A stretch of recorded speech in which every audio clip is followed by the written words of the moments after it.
کیا آپ جانتے ہیں کہ ایک وقت ایسا بھی آیا جب فرشتوں کو زمین پر بھیجا گیا اور وہ لوگوں کو ایک ایسا علم سکھاتے تھے جو ہدایت بھی بن سکتا تھا اور گمراہی بھی۔ آخر کیا تھا وہ امتحان جس نے انسانوں کو دو راستوں میں تقسیم کر دیا؟ یہ واقعہ قرآن مجید میں بیان ہوا ہے، ایک ایسے دور میں جب بنی اسرائیل کے درمیان جادو عام ہو چکا تھا۔ لوگ آہستہ آہستہ حق سے دور ہو رہے تھے اور غیر مروی طاقتوں پر یقین بڑھتا جا رہا تھا۔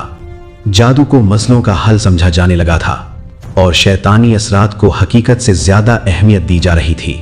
یہ صرف ایک فکری انحراف نہیں تھا بلکہ ایمان کے لیے ایک خطرناک موڑ تھا۔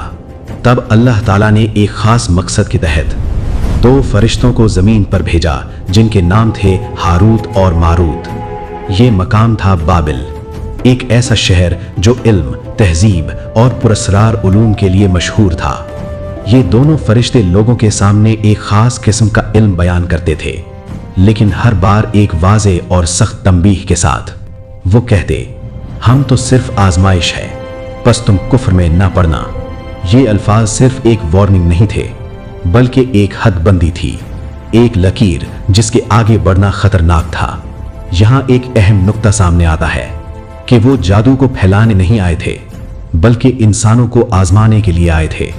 وہ سکھاتے ضرور تھے مگر ساتھ ہی سچ واضح کر دیتے تھے، یعنی انسان کے پاس مکمل اختیار تھا کہ وہ اس علم کو سمجھے یا غلط راستہ اختیار کرے۔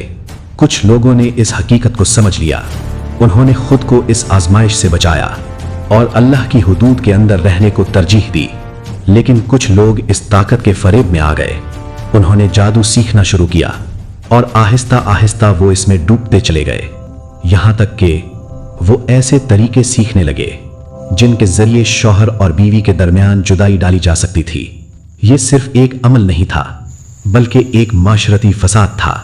قرآن مجید اس حقیقت کو واضح کرتا ہے کہ وہ کسی کو نقصان نہیں پہنچا سکتے تھے سوائے اللہ کے حکم کے، یعنی جادو خود میں کوئی طاقت نہیں رکھتا، اصل اختیار صرف اللہ کے پاس ہے۔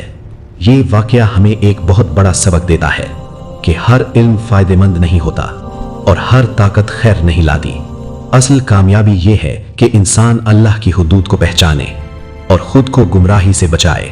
آج کے دور میں بھی ہم ایک ایسی دنیا میں رہتے ہیں جہاں معلومات کی کوئی کمی نہیں ہے، لیکن مسئلہ یہ ہے کہ ہر چیز سیکھنا ضروری نہیں۔ بعض چیزیں انسان کو اندر سے کمزور کر دیتی ہیں۔ یہ قصہ ہمیں یاد دلاتا ہے کہ ہدایت صرف علم سے نہیں آتی بلکہ صحیح انتخاب سے آتی ہے۔